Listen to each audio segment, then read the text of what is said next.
অরিন্দমকে জেলে পাঠিয়ে বাবাকে নির্দোষ প্রমাণ করায় অনুতপ্ত হয়ে মহারাজকে জড়িয়ে ধরল পূর্ণিমা। হ্যাঁ বন্ধুরা, আমরা এমনটাই দেখতে পাবো উড়ান ধারাবাহিকের আগামী পর্বগুলোতে। শিবকে নিয়ে চিয়া বাড়ি ছেড়ে চলে যায় আর অরিন্দমের মিথ্যে অভিযোগে সুবিনয়কে পুলিশ অ্যারেস্ট করে থানায় নিয়ে যায়। মহারাজ থানায় গিয়ে পুলিশকে বলে যে আমার বাবা কোনো অন্যায় করেনি, বাবা নির্দোষ। জিএম চট্টরাজ বাবার বিরুদ্ধে মিথ্যে অভিযোগ করেছে। পূজা ও মুখার্জি বাড়ির সবাই হাজির হয় থানায়। এরপর অরিন্দম থানায় এসে বলে যতক্ষণ না পর্যন্ত আমার মেয়ে চিয়ার কোনো খবর পাওয়া যাবে ততক্ষণ পর্যন্ত সুবিনয়কে ছাড়া যাবে না। মহারাজ প্রচন্ড খেপে যায় অরিন্দমের ওপর, অরিন্দমকে ধোলাইও দেয় থানায়। এরপর মহারাজ তার বাবাকে নির্দোষ প্রমাণ করার জন্য মরিয়া হয়ে ওঠে। মহারাজ শিবকে ফোন করে কিন্তু শিব কোনো মতেই ফোনটা রিসিভ করে না। পূর্ণিমা মহারাজকে বলে, মহারাজ তুই নাকি মুখার্জি বাড়ির রক্ষাকর্তা, তাহলে তুই তোর বাবাকে নির্দোষ প্রমাণ করে বাড়ি ফিরিয়ে আন।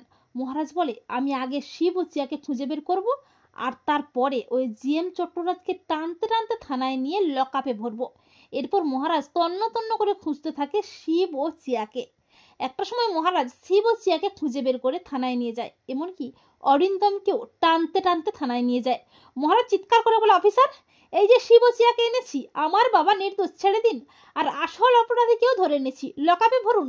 এরপর মহারাজ অরিন্দমকে জেলে পাঠিয়ে তার বাবাকে নির্দোষ প্রমাণ করে। তখন পূর্ণিমা অনুতপ্ত হয়ে মহারাজকে জড়িয়ে ধরে আকুল হয়ে কাঁদতে কাঁদতে বলে, মহারাজ আমাকে ক্ষমা করে দে মহারাজ, আজকে আমার মনে হচ্ছে তুই সত্যি আমার মহারাজ, মুখার্জি বাড়ির রক্ষাকর্তা। তো বন্ধুরা, তোমরা এটাই চাও তো যে মহারাজ যেন অরিন্দমকে জেলে পাঠিয়ে বাবাকে নির্দোষ প্রমাণ করে, আর পূর্ণিমাও যেন অনুতপ্ত হয়ে মহারাজকে ভালোবেসে জড়িয়ে ধরে? কমেন্ট করে এক্ষুনি জানিয়ে দাও তোমাদের মতামতটি।